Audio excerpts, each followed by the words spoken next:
Oupa. Hallo Carly, hoe gaan dit? Goed, dankie met oupa. Nee, het gaan goed, dankie oupa se kind. O, jy het gesê jy het 'n vraag wat jy my wil vra. Ja, oupa. Ek het daar gelees in Korinte 1 vers 9. 1 Korintiërs 9. Ja. Daar praat Paulus van, hy sê hy was 'n Jood vir die Jode en hy was soos 'n heiden vir die heidene. O ja, Maar interessant. ek verstaan nou nie lekker nie. Wat presies is 'n heiden en hoe kan hy nou soos albei gelyk wees? Dis 'n baie goeie vraag, oupa se seun. Ek dink ek moet vir jou eers gou verduidelik wat 'n heiden is, maar ek net my ver terugkyker vat en dan gaan ek net gou lees en sal ek jou vraag antwoord. Okay. Ja, oupa. Die Here is my herder. Ek kom. Maar oupa, dis die verkeerde vers hierdie. Oh, ekskuus. Oupa lees heeltemal die verkeerde plek. Wag, ek het hom hier ingesit. Nee, ekskuus, maar amper vertel ek vir jou van herders en skape. Net is dit. Ja. Oh. Hy was 'n baie slim man. Nee, heidene, want ek diensbaar vir die evangelie.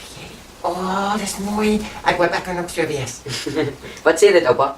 Okay, so Carlo, daar was hoofsaaklik die Jode en die heidene. Jy vra wat is 'n heiden, né? Ja. Nou dis 'n woord wat hulle gebruik het. Dis iemand wat nie 'n Jood was nie.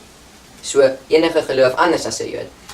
Eintlik maar ja, enige iemand wat nie 'n Jood was nie, was dan nou 'n heiden. Dit was die woord wat hulle gebruik het. Maar van die heidene het nou ook in Jesus geglo, né? So hulle het ook Christene geword. So in die kerk was daar Jode en heidene wat al twee groepe het geglo in Jesus. Okay. Maar nou is die ding, die Jode het sekere gebruike gehad, soos om op 'n Sabbatdag kerk te hou of so, en spesifieke wette van wanneer was jou hande en hoe en alles. Die heidene hulle het dan nie sulke goed gedoen nie en hulle het op ander dae kerk gehou en so. En toets van die mense nou nuuskierig, wat? Paulus, wat maak jy nou? Want ons sien jy doen nie die hele tyd dieselfde goed nie. Wat gaan daar aan verduidelik vir ons? En dan skryf Paulus hy sê, okay, so wanneer hy met die Jode gepraat het en hy het met hulle gekuier, dan het hy op die Sabbatdag kerk gehou, want dit was wanneer hulle in elk geval bymekaar gekom het. Dan was hulle daar om te luister. En dan het hy van hulle goed gedoen sonder om wetties te raak soos hulle. En dan die ander ding, as hy weer saam met die heidense Christene was en met hulle gepraat het, dan het hy op hulle dag weer gegaan wat hulle kerk gehou het en so.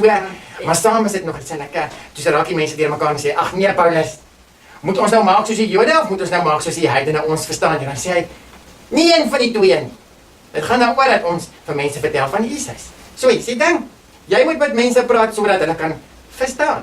So, jy gaan met verskillende mense verskillend praat. Nie omdat die waarheid anderste is nie, maar omdat verskillende mense verskillende goed hoor. Die belangrikste is, hou aan praat, hou aan leef, soos Jesus ons dien hom. Okay, oupa. Dankie oupa se kind. Ek gaan nou weer verder lees van die herder. Dit was vir my so verskriklik mooi. Sien jou later. Bye, oupa.